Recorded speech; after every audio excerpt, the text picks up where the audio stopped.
Welcome to YouTube Masterclass Coursera. It's for Harvard, USC, or Calarts.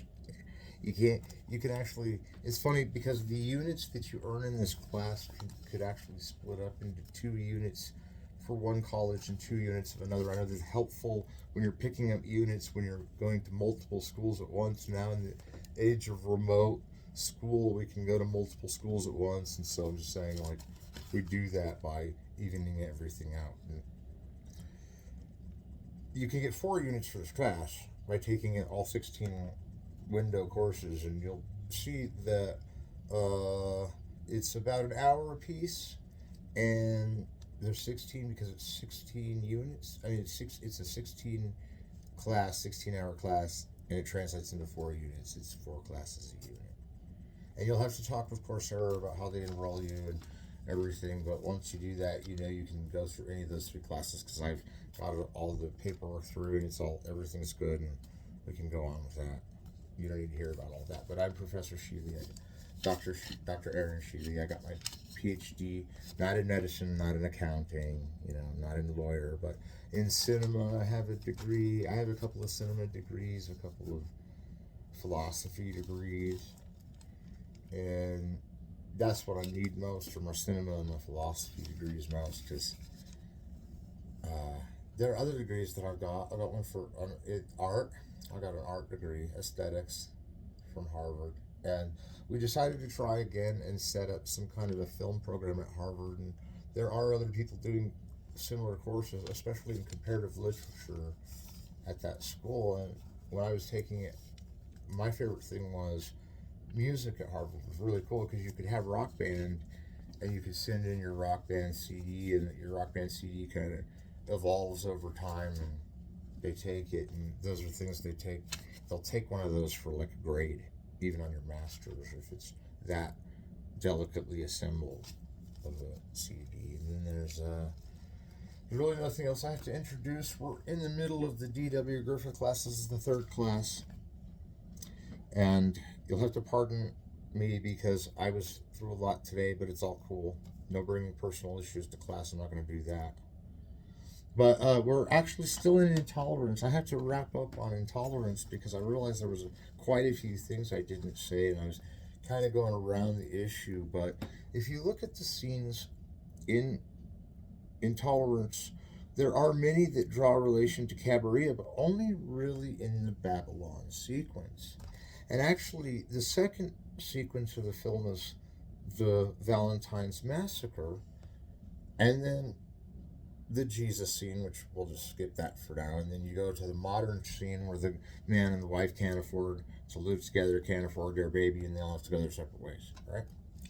So, and then the guy almost gets killed, and the wife gets saved after she almost gets killed, and then somehow the governor finds out that he has enough inheritance to live and pay his bills for that month. I don't know if they're going to hang him the next month, but all those stories are told like in different blocks, and there's blocks of film that go 1, 2, 3, 4. Like the first block, again, is the Babylon footage, and they cycle between those, but not necessarily in that order all the time. Sometimes they'll cycle between different windows. Like it doesn't just always go 1, 2, 3, 4. At the beginning, it has to go 1, 2, 3, 4 because you see 4 different sequences in a row. But you don't know which one he really named A, B, C, or D because they're all going in different blocks. You could have A, C, B, D, or D, A, B, C. You could have different combinations of the way he ordered the scenes after the first 4, but you would know which one it was if you titled them in the first one.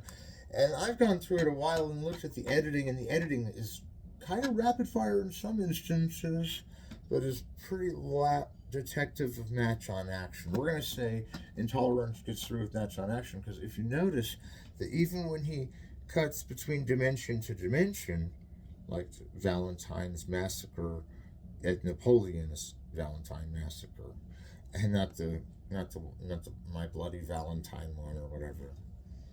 And then the Babylon sequence, so that's like the sword and sandal. But the French Revolution one kind of reminds me of those like King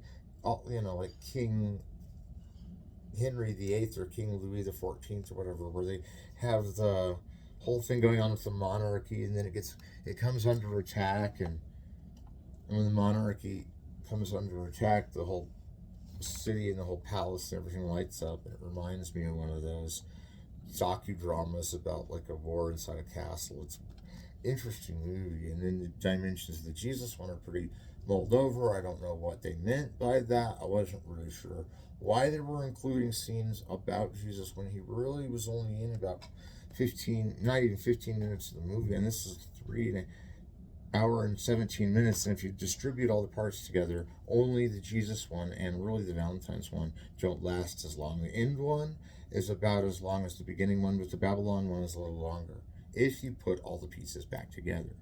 Like if you put like A with A and B with B, if you took them and toggled them all. I've actually tried to do that, didn't make it too far. I re-edited Intolerance like, those guys overseas did, and they overseas re-edited Intolerance so many times because they didn't have film stock of their own, and they were importing film stock from America, and so they were inventing montage through that. But Griffith already had this sort of, he saw how Porter did montage, and he got into his own movement, and by Intolerance he's got it all going on. He's got all the confidence of having nearly wiped out with Birth of a Nation behind him, and he doesn't know if it succeeded or if it failed, but it caused him a lot of debt. And then there's more debt with Intolerance because now he's pulling a movie out of the cinema that he already lost, that he can't even pay back on Birth of a Nation, so now he's twice man out. But now he got the money rendered to him. He's setting up a new kind of Hollywood. We're seeing how he's always the biggest in Hollywood. He does the biggest films, the biggest risks.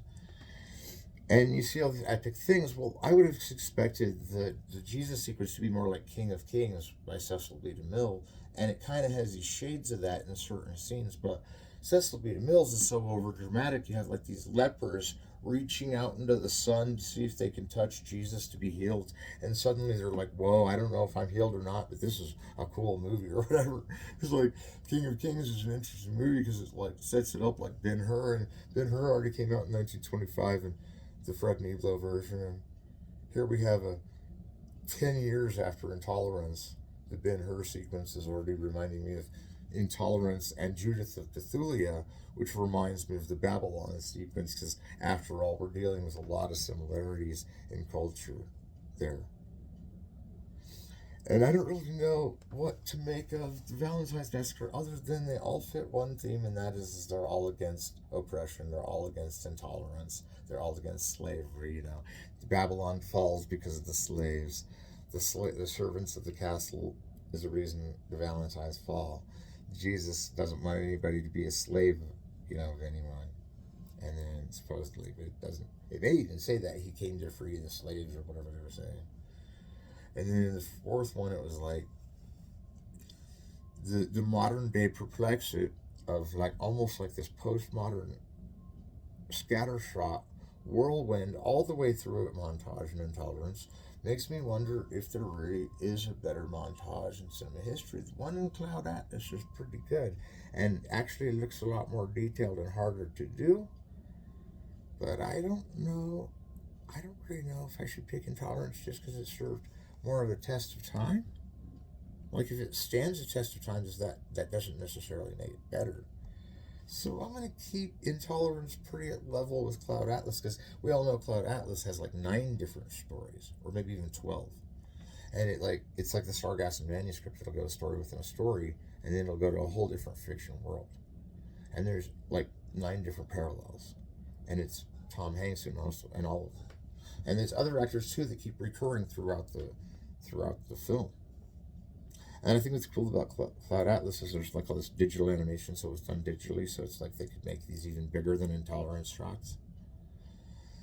And Cloud Atlas was directed by the Wachowski brothers and Tom Twyker. And Tom Twyker is a really cool director. I like him. He's a German director. He made Run Lola Run. And that one has some really interesting montages too, because in Run Lola Run, she's running forward. She has to choose her own adventure.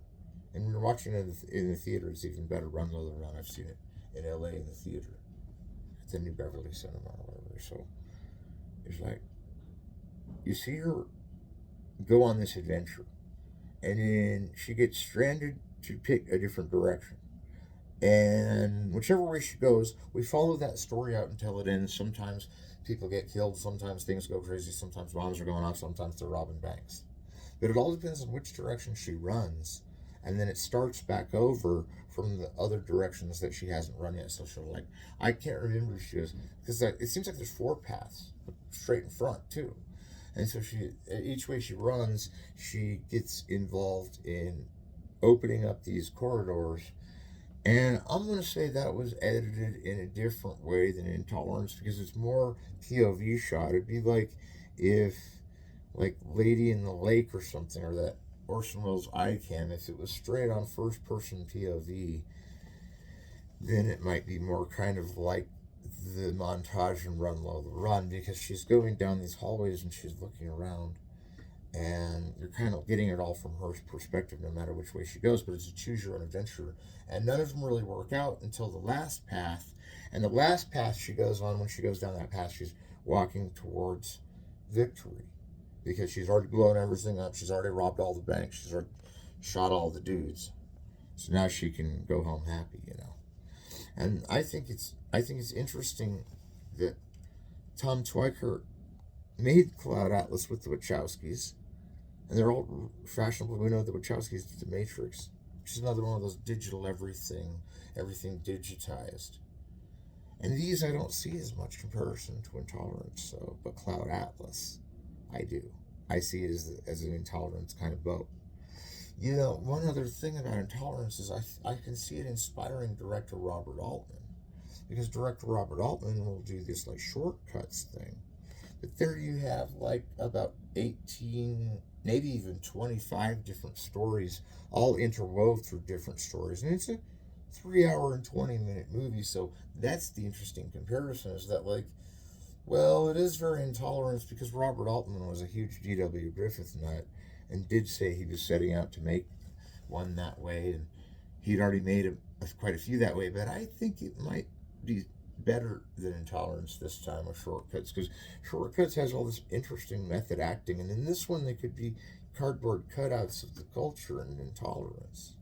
They could be puppets as well, and I'm not dashing on anybody's hopes of Intolerance, because the Cloud Atlas has one thing going on with its media, and that is it takes all the different stories and jumbles it up. Well, Shortcuts goes into different stories, and they talk about not randomly. He's got it, like Robert Altman has it masterminded, and it's a technical editing job, because you have to put the pieces together in smaller and bigger syntams. We take the bracket syntam and we look at it and we see the beginning and the end of each shot can last from 3 to 4 minutes, otherwise down to 30 seconds. And these are very long takes, but some of the takes aren't as long as, like, how they're talking about in the player, how they're going to shoot it as long as Touch of Evil, the beginning sequence.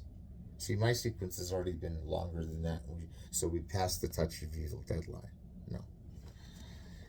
And Shortcuts is really important because they're method acting, psychological social realism. So they've got this whole method of being following what a person in that role would do, and then becoming what a person in that role would have to do. And then it's like, do it, and then go into the movie. You don't even realize the movie's shooting because you're already into character, and this method acting is going all the way through Altman. And then you get these montages that are really selective, but you don't really know how to put that all together in one story with all of them. I'm sure if you wove it all together, it would create a really cool movie if you had all the scenes of each actor in a row put back together as just one actor. And then that would be the way harder to get to for and against Intolerance. But I think Robert Altman really shot like he shot with TV cameras sometimes, and he was from TV, and he had these 3-stage or 4-stage setups where he'd have a camera overhead and then shoot it like almost like a theater with proscenium here, and you'd have 3 cameras set up and then one overhead, and then he's like kind of using the audio from motherboard and everybody's mic'd in an Altman film. And he's got that advantage over Intolerance because the myth of total cinema, you need sound, color, shortcuts, I'm telling you. And I'm not bagging on Cloud Atlas because Cloud Atlas is up there, but I think we need to rest on the fact that we see Robert Altman being a Griffith nut, but really taking it a step further than Griffith maybe, possibly or absolutely.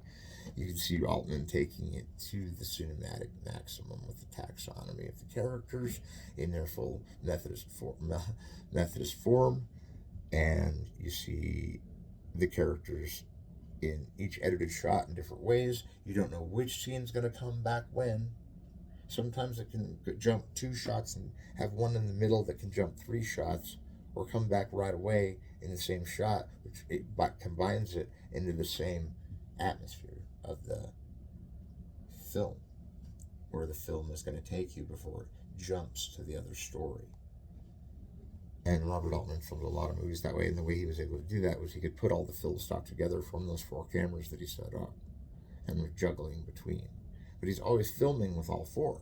So then he could just masterboard it on a masterboard. And I've seen these things done, and you kind of flip scenes around, and when you're the comptroller, you pop the wall off here, and then you stretch out this scene, you can do things like that with, not even with film stock, using kind of digital monitors. They're not really digital, but they're kind of like frame by frame. Cell take it, but you can kind of reel through it fast and then stop at the part you want, clip it, get it moistened, and put the clamp on it, and fuse the 2 pieces together of the next film that you use. That's how you edit film, and that's why we say that it's edited that way, is because wherever you put the stop in what is going to be probably more than 24 frames, because it's 24 frames a second, and really most shots are longer than a second. However, there are shots nowadays in films that are like 0.5 seconds, but they're still building in this kind of Intolerance way, where they're building in kind of this classic build-up, where all the scenes are harrowed in by a classic shot. This is not true in Shortcuts. In Shortcuts, there's jump cuts, as well as the scenes filmed from the 4 different cameras, and there's even a close-up cam. There's a close-up cam in the Robert Altman. So now you got camera 5 coming in on the side and doing kind of this diagonal pace. And you can just, so he's not directing it necessarily like a TV show either. He's doing it like with what you could do, what he learned to do in TV, and took it to the film level, and it's as good as his film and TV work. It's about as good as it gets, because his TV work isn't bad. There was this one show he did called Tanner 88. It's really funny. I mean, it's quite left-wing, but it's quite comical. You have this guy running for president, and the whole show he's meeting with real politicians, and he's meeting with actors, and he's meeting with all these people that have these political ideals, and they go towards a politic.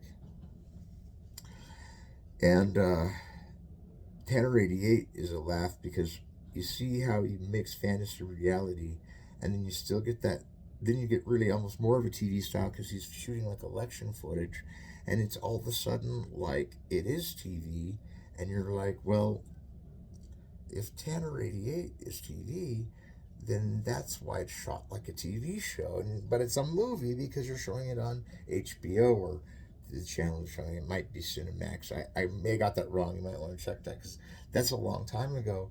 Not that I saw Tanner 88, but that I remember seeing that logo. I don't know. I must have seen it when I saw Tanner 88. I can't get another excuse.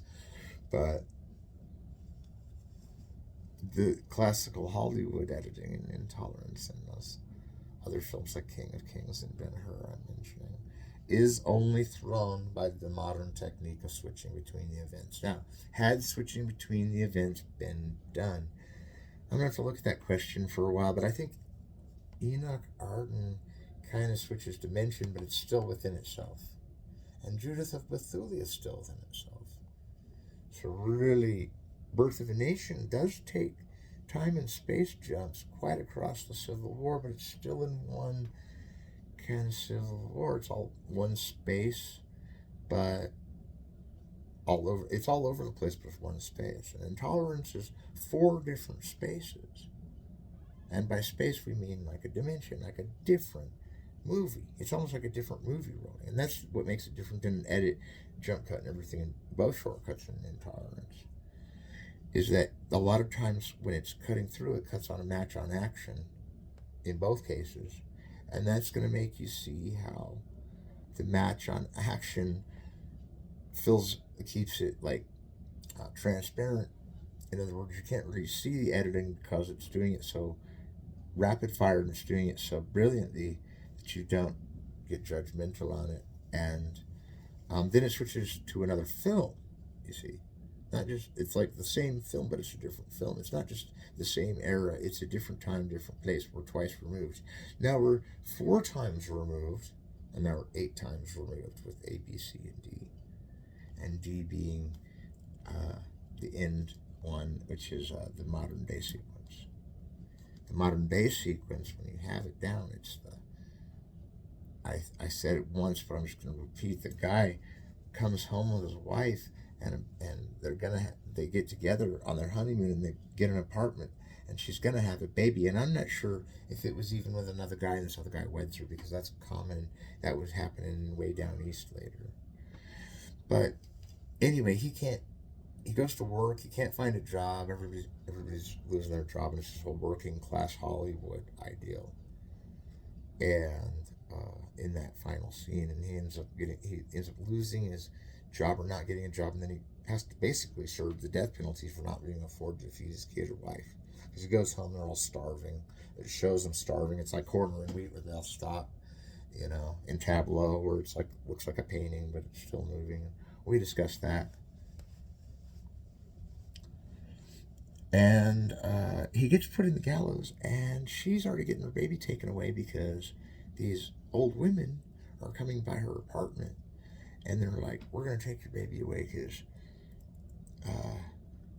you can't afford it. Your husband's not even here, and that makes you evil that your husband isn't here. And I'm like, well, yeah, that's really not going to happen much after Intolerance came out. And that's one of the most brilliant and one of the most redemptive parts of this movie, is that thing he was angry about these old women in these society clubs coming to a woman's house that they thought was poor and just confiscating her baby and saying, you're too poor to raise it, we're going to raise it.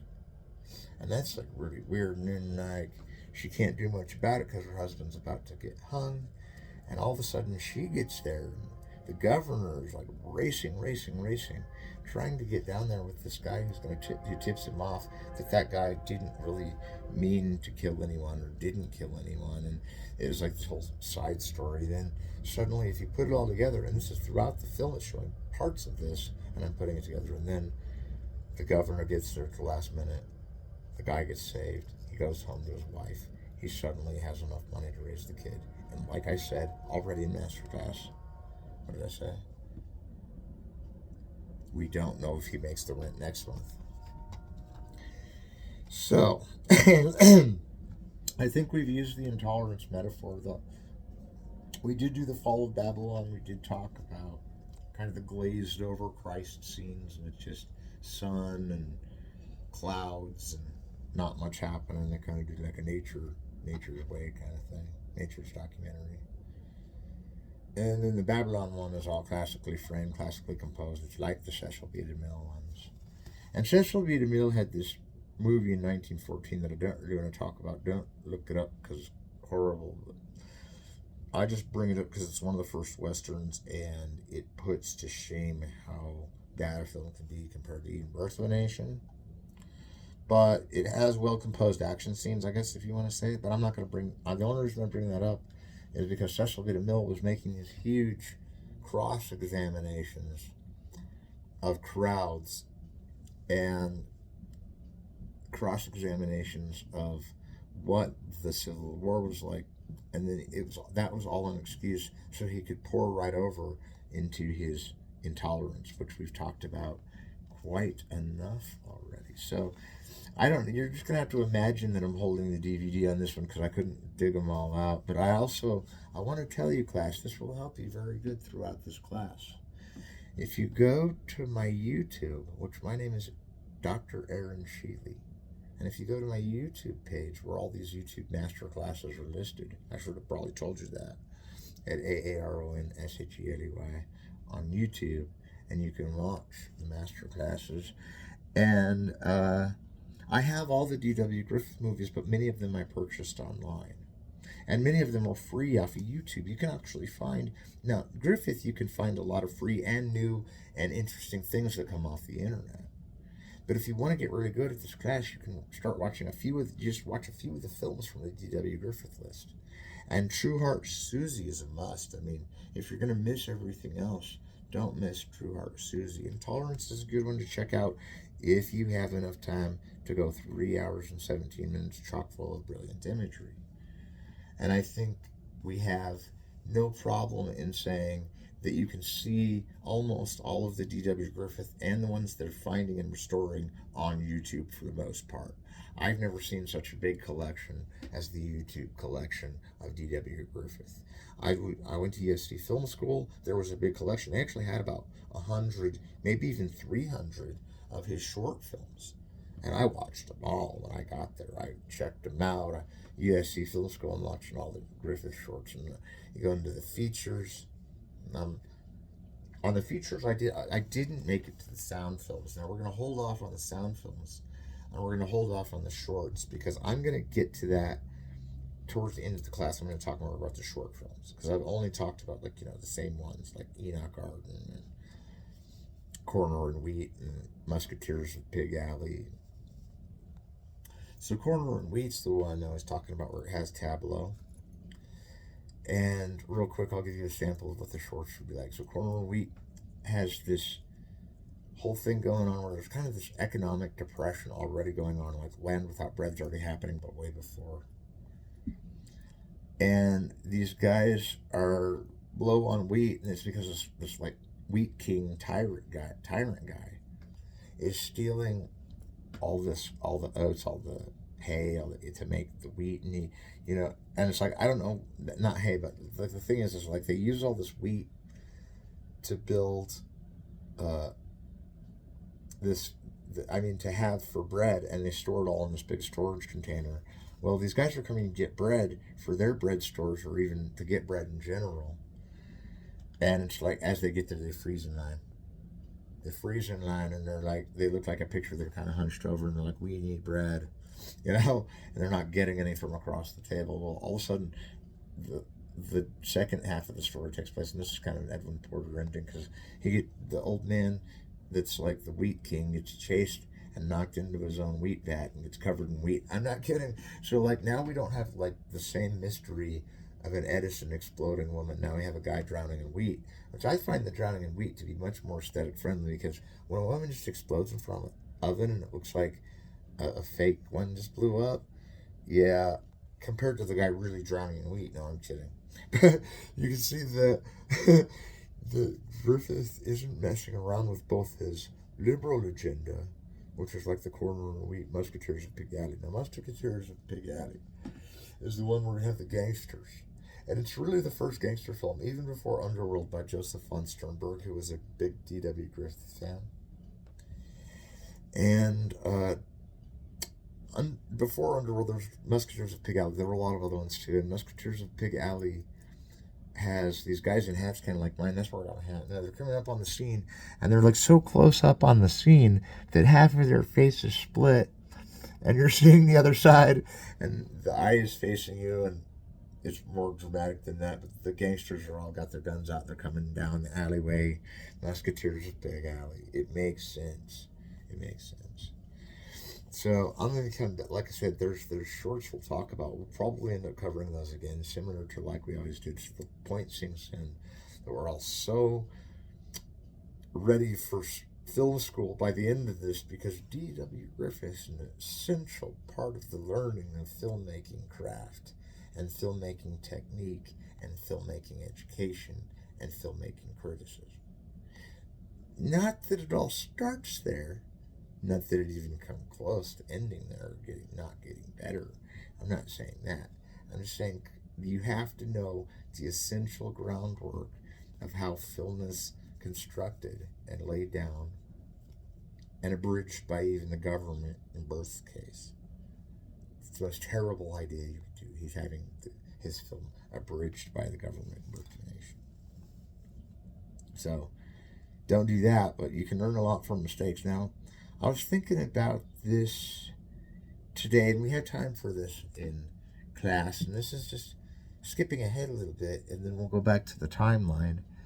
But I want to get off the timeline real quick and discuss a couple of things with you, and that is Sally of the Sawdust, 1925, D.W.Griffith, and Greed, 1925, Erich von Stroheim. And Erich von Stroheim is another D.W.Griffith fan. Both Erich von Stroheim and Joseph von Sternberg got the von from D.W.Griffith.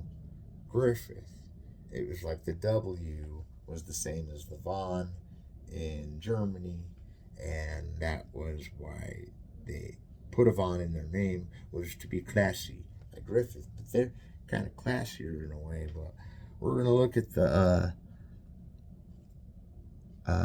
now, Greed is a movie I've got to explain, and I know I've taught this in Masterclass, but hear me out. Greed was originally 8 hours long. When it was made, it's this movie about a guy who is poor, works in a gold mine, gets rich, becomes a dentist, gets some money. His wife wins the lottery. They keep getting more money. He does an investment. He's still a dentist. He's cutting hair. All throughout, what they want is more money. All throughout, they're miserable because they don't have more money. And all throughout, all they can think about is what they would do with more money. And then right as they get kind of classy, rich, and decent, they're running out of money because they had too much fun and they partied too much. So now they're coming down and they're sitting here going, well, we're out of money. And we're going to feel bad if we don't get more. And then all of a sudden, the McTeague, who's the main event, he's this Irish guy throughout the whole thing. And, you know, he gets mad at his wife. And he gets really angry with her, and he regrets it, and then he gets angry with her. But there's a lot of human emotion in this film, and I'd like to see the 8-hour version. Everybody would, but it's been trimmed in half to 4 hours now. Actually, it was trimmed from 8 to 2. So we lost 6 hours of Greed. Here's what TCM did to retaliate. I think I've told you this, but Turner Classic Movies, they took the movie Greed and they found the photo shots, the screenshots, the photography, the still photography of each first, beginning, second, and end picture of one scene.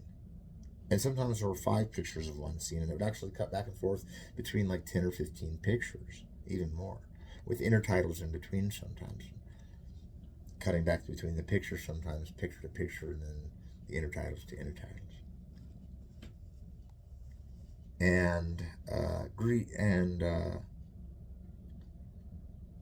the thing about the 2-hour version is I've seen part of it, not as good as the 4-hour version, where they added back in those still photographies in between the moving images that were in the 2-hour movie, thus bringing it up to 4 hours, thus simulating half the effect the movie would have if it was finished all the way. What happened, there was a clerical error. The clerics that got the disc, they said they could only fit 2, they could only afford 2, all the rest that you made has to be thrown out. So it was a whole object lesson in greed, because they threw out 6 hours of film, didn't log or contain it anywhere, didn't archive it. And they didn't archive films back then. They thought they would not have shelf life. They thought you show the film, that's it, it's over. You don't do anything else after that, which there are operations in this world that show the film and then you never see it again. But I'm not going to get into that. The point is that, like, when greed carries you from one moment to the next, it's going through this long century of time. It's very much like the Griffith editing. This time you can see how Birth of a Nation affects the movie Greed, because it's all conquest for money, conquest for power, conquest for sex, and that's what war is.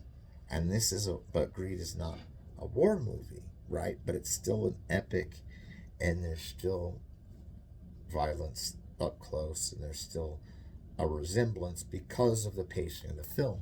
Now, the pacing of Greed is like perfect because you have a big shot of big things happening and then a close up.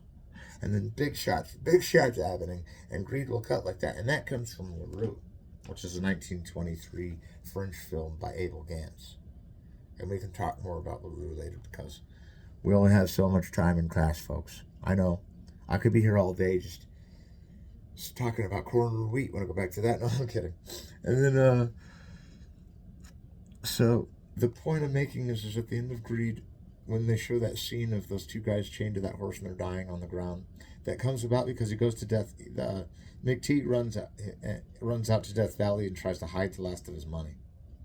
And he gets lost in the desert. And then his friend goes to go kill him and get the money back. They end up like shooting each other a couple of times, I don't know, and then they fall over dead on the horse and then it ends. But I wonder what was in some of the 4 hours we lost, considering they lengthened the time kind of based on the duration that it would be in the film versus the scene.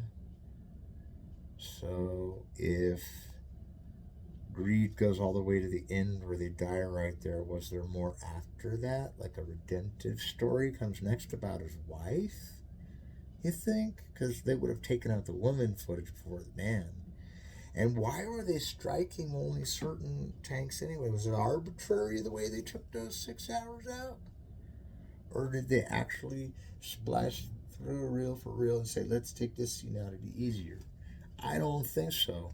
I think they busted out a bunch of reels now. We'll never know what the film is supposed to be. Eric von Stroheim said that if you interviewed him for 2 weeks straight, he couldn't tell you at the Lost and Heartache about the editing of Greed and how that clerical error cost the whole film. It's 6 hours of it, and that I think that he would have enjoyed that TCM was somehow able to restore it. He could have maybe even given them advice, but you got to remember this is long. This is 1925. I mean, that's almost 100 years ago when they made that film. 100 years ago, and it's still talked about how they edited, how they threw out the canisters of film, didn't want to recycle it, didn't think they could recycle it, and so Greed never was realized the way it was supposed to be. But that wasn't the government's fault this time. It was some, and really the guy that threw it away probably wasn't even guilty. He probably called it in and said, "We got all these reels of film. What should I do?" And he's like, "Throw them away, but 2 hours." Is what I heard the story was like. Or he already knew that in his job advertisement. We can only take 2 and put it on the screen. Okay, or both.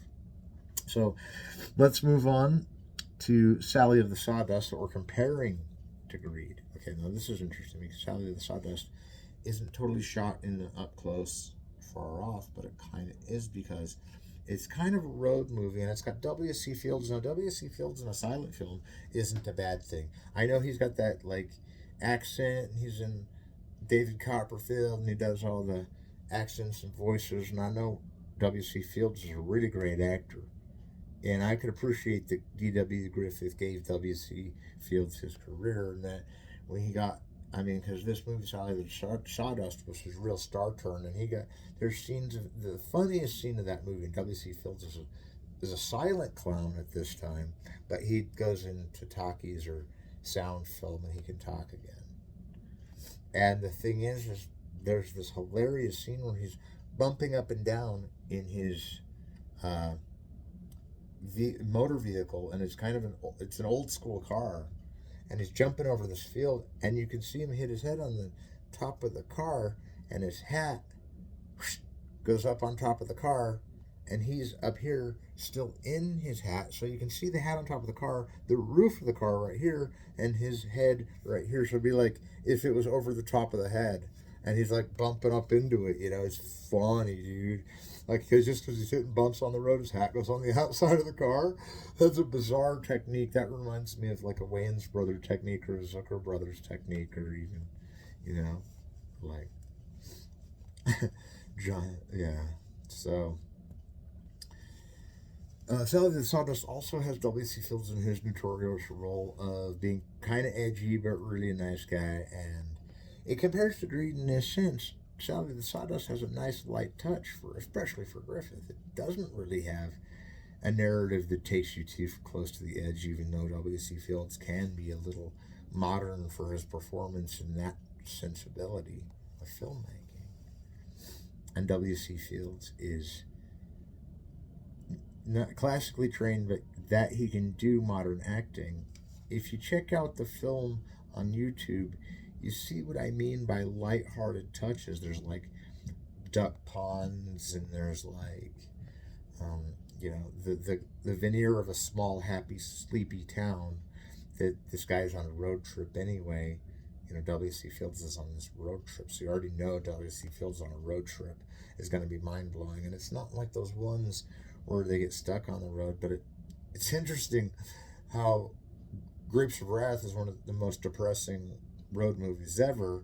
Easy Rider is the best road movie, but it goes sad and happy.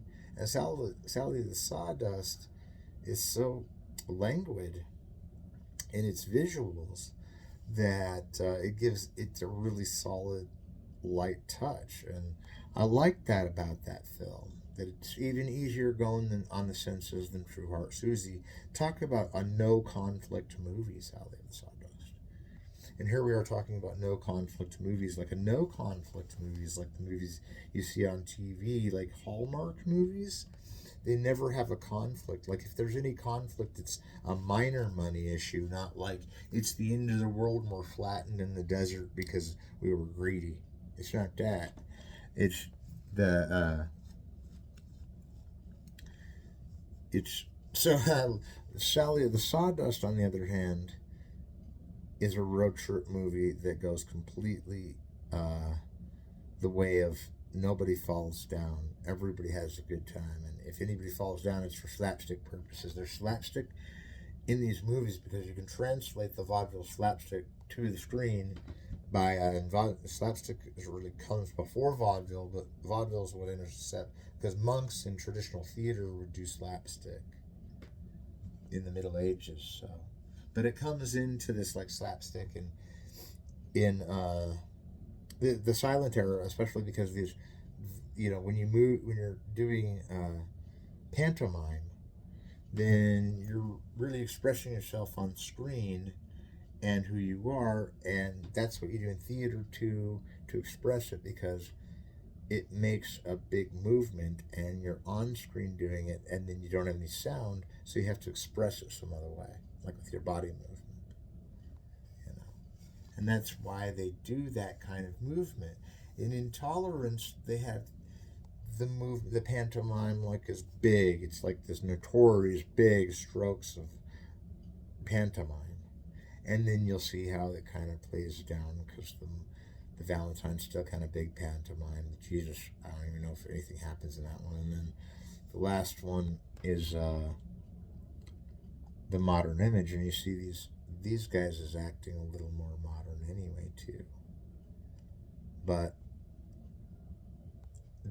Sally the Sawdust ends happy, it starts happy, it's happy all the way through. The Hallmark movies end happy, start happy, and are happy all the way through. There's minor conflicts about money.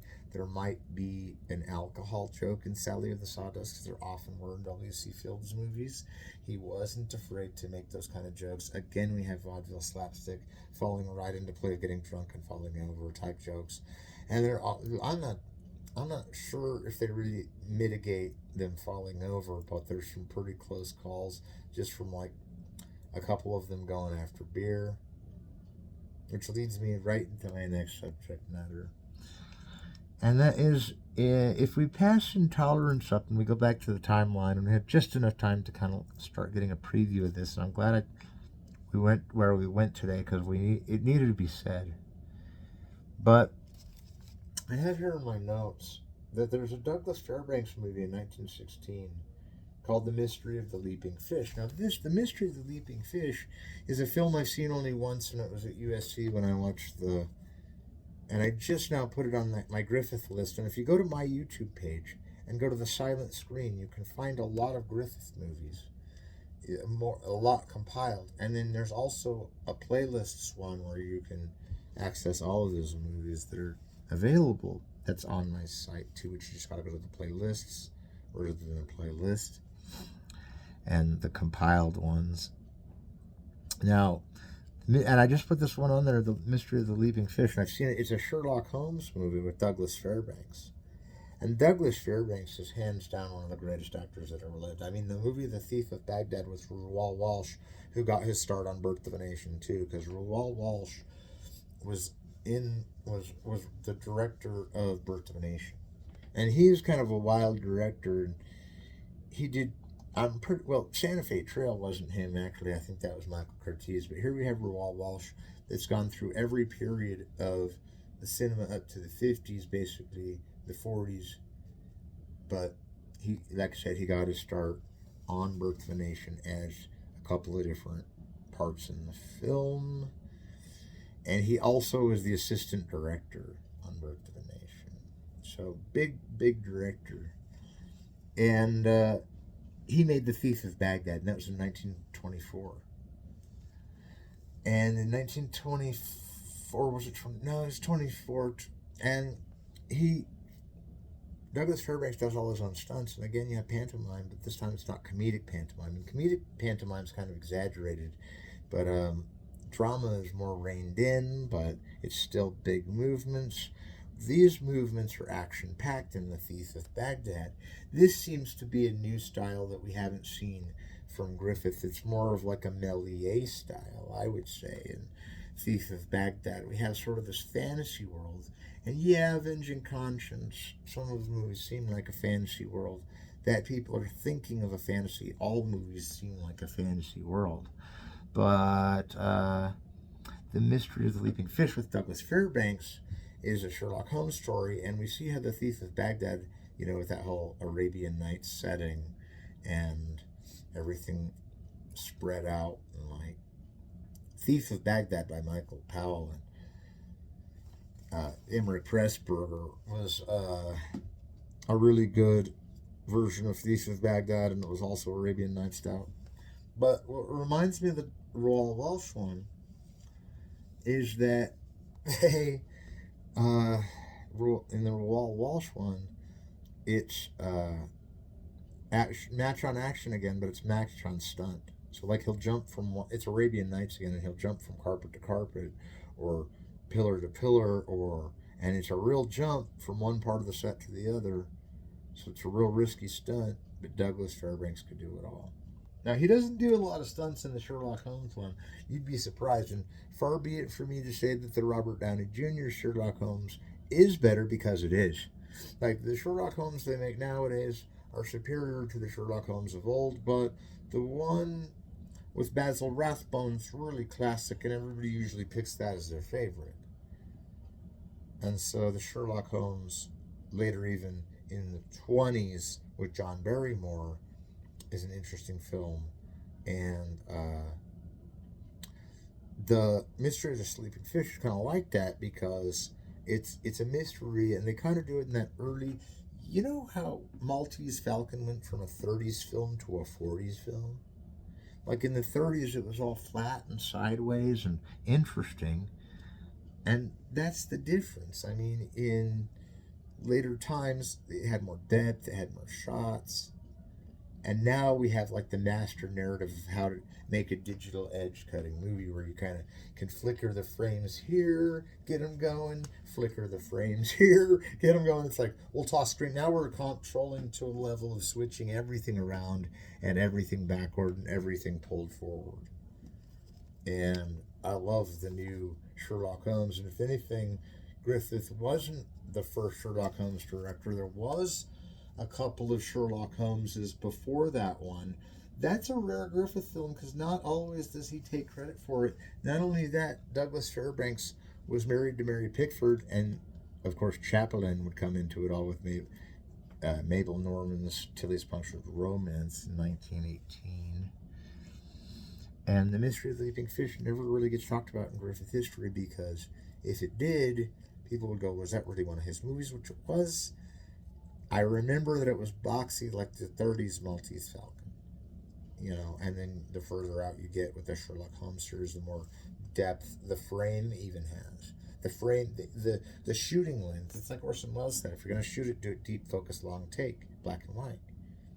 Because deep focus focuses everything from the back of the set to the forward. And long take is like how long the seconds go between shot per shot. So, and this one is, I wouldn't say, this time we have match on sight, line of sight in Sherlock a little bit, because we do have a few clues that get close-ups right into the frame, and that's how you see the things they're looking at, or like his magnifying glass. I mean, all these things become iconic of the Sherlock Holmes genre.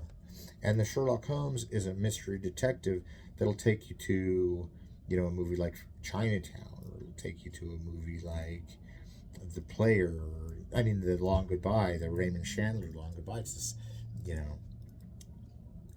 and they did that Kiss Me Deadly with Robert Aldrich too, and there's a whole way to go with that kind of genre, and that really did emerge from the Maltese Falcon, the remake in '41, which would have never come about had they not unearthed that story. But trust me, there are different versions of Sherlock Holmes.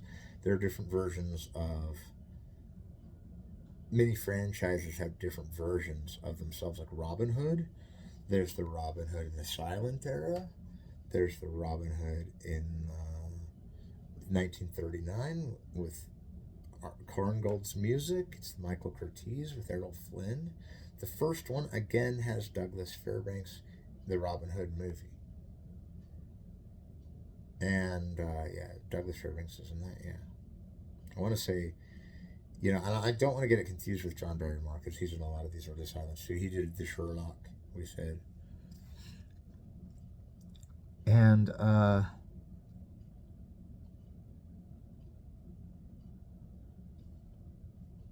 anyway, so we'll wrap up because class is almost over, and I wanted to kind of just prepare you for the next class. And all I was saying about the boxy look of the original Maltese Falcon was the story that was originally based on the next Maltese Falcon, which kind of comes from Fury and You Only Live Once, too, which are like the natural born killers genre, Badlands, Wild at Heart, the road movies where the lovers on the run are Bonnie and Clyde, Gun Crazy. There's a bunch of them. They Live by Night. No, is it They Live by Night? Yeah, that one seems like I mentioned it. Now, we're gonna go into the next one. Just be sure to take a clip or two of each film if you do get to a site other than mine. Even just look up D.W.Griffith on YouTube. I'm sure you'll be able to find these movies. Even Birth of a Nation is available on YouTube, for better or for worse. I'm not telling you to go look it up if you have really sensibilities towards anti-racism, which I can totally vie for you there. If you do, that's cool. But if you don't like watching racist images, like an anti-racist would be, then stay clear of Birth of a Nation. But if you're a film student, you almost have to watch it. If you're a film student, you almost have to. Maybe not necessarily have to, but at least know the genre, know why it's there, know what I'm saying in this class.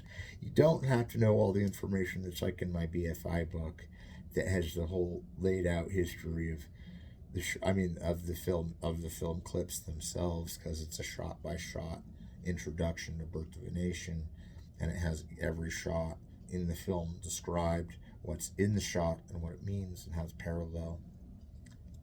So it's a cool book, but you don't have to check that out. If you want to check out really good books about Griffith, is The Shickle, and there's one by Peter Bogdanovich, and maybe not.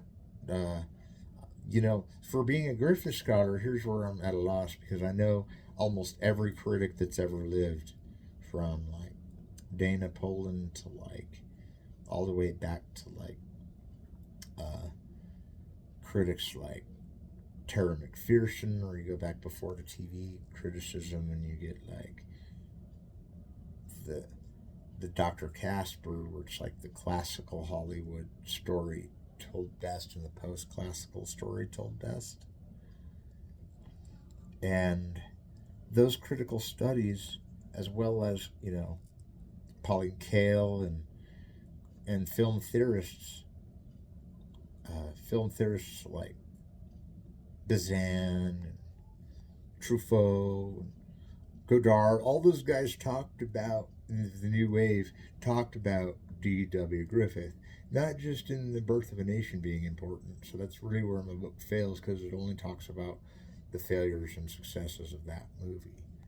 Whereas, like, the book goes through the whole thing and it's just about that movie. So I far prefer all the other critics just kind of messing around with how they get from his filmography and his explanation told through.